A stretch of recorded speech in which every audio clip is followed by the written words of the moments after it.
Halo semuanya, pernah nggak sih kamu merasa frustrasi karena sudah berusaha keras mengubah hidup tapi rasanya jalan di tempat? Saya juga pernah. Dan ternyata masalahnya bukan pada niat kita, tapi pada sistem yang kita pakai.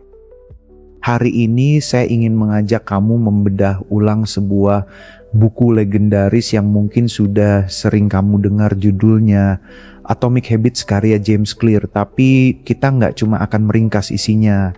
Saya sudah menggali update terbaru dari James Clear di tahun 2026 ini untuk melihat apakah prinsip-prinsip ini masih relevan.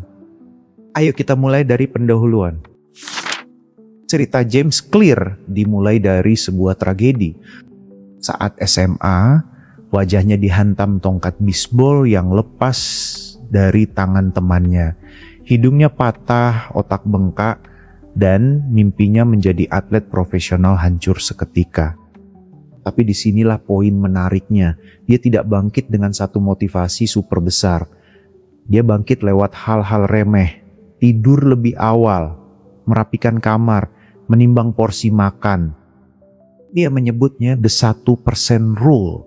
Clear bilang, jika kamu bisa menjadi 1% lebih baik setiap hari selama 1 tahun, kamu akan berakhir 37 kali lebih baik di penghujung tahun.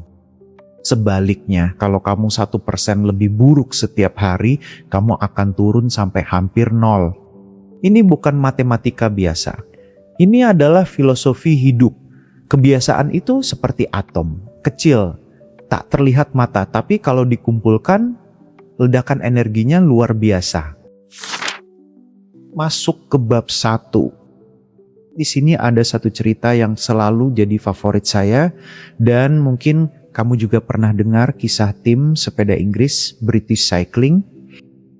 Bayangkan ini, selama 100 tahun tim ini biasa-biasa saja, mediocre. Saking buruknya, ada pabrikan sepeda yang menolak menjual sepeda ke mereka karena takut citra mereknya rusak. Lalu di tahun 2003, datanglah pelatih baru bernama Dave Brailsford. Brailsford punya strategi aneh. Dia tidak fokus mencari pembalap super. Dia fokus pada aggregation of marginal gains atau pengumpulan keuntungan-keuntungan kecil. Dia membedah semuanya. Jok sepeda dibuat lebih nyaman sedikit. Dan diolesi alkohol agar cengkeramannya lebih baik sedikit. Bahkan tertawa kecil, dia mengajari atlet cara mencuci tangan yang benar agar tidak mudah flu. Kedengarannya konyol kan? Cuci tangan buat menang olimpiade. Tapi hasilnya gila. 5 tahun kemudian di Olimpiade Beijing 2008, tim ini memborong 60% medali emas. Di London 2012 mereka memecahkan 9 rekor dunia.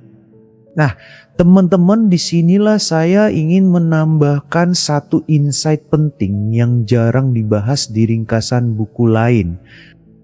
Dalam update terbarunya, James Clear mengakui bahwa cerita British Cycling ini memang inspiratif, tapi juga kontroversial karena belakangan muncul isu doping di tim tersebut. Namun Clear menegaskan satu hal, sistemnya tetap valid. Terlepas dari kontroversinya, prinsip perbaikan 1% adalah hukum universal. Kamu bisa pakai prinsip ini untuk kebaikan atau untuk kecurangan. Alatnya netral, kitalah yang menentukan arahnya. Jadi pertanyaannya untuk kita sekarang, di area mana dalam hidupmu yang bisa kamu perbaiki 1% saja hari ini? Mungkin minum 1 gelas air tambahan atau baca 1 halaman buku sebelum tidur.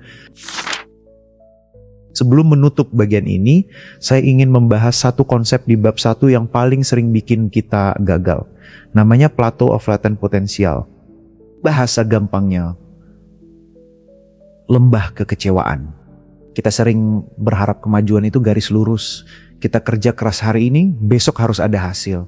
Padahal realitanya tidak begitu. Di fase awal membangun kebiasaan, seringkali tidak ada hasil yang terlihat. Kamu lari pagi seminggu, berat badanmu masih sama.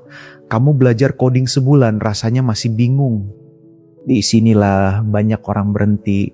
Mereka pikir sistemnya gagal, padahal mereka hanya sedang menimbun potensi. Mengutip update terbaru 2026, dalam newsletter 321 edisi Februari 2026, James Clear memberikan update yang sangat pas untuk fase ini. Dia menulis begini, "Success is endurance in disguise. Results tend to find the person who stays in the game. The sidelines are safe but sterile. Nothing grows there." Terjemahan menurut saya, sukses itu sebenarnya adalah ketahanan yang menyamar. Hasil akan datang pada orang yang bertahan dalam permainan. Duduk di pinggir lapangan memang aman tapi gersang. Tidak ada yang tumbuh di sana.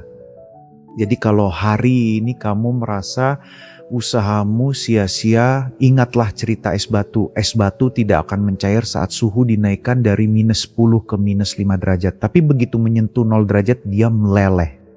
Kerja kerasmu yang kemarin-kemarin itu tidak hilang. Dia sedang ditabung. Oke, itu dia fondasi dari Atomic Habits. Kita belajar bahwa perubahan besar dimulai dari 1% perbaikan, bukan revolusi semalam. Di episode berikutnya, kita akan masuk ke bab 2, di mana James Clear membongkar alasan kenapa goals atau tujuan itu sebenarnya nggak penting-penting amat. Yang penting adalah identitas. Saya Fred, sampai jumpa di episode selanjutnya. Goodbye. God bless you all.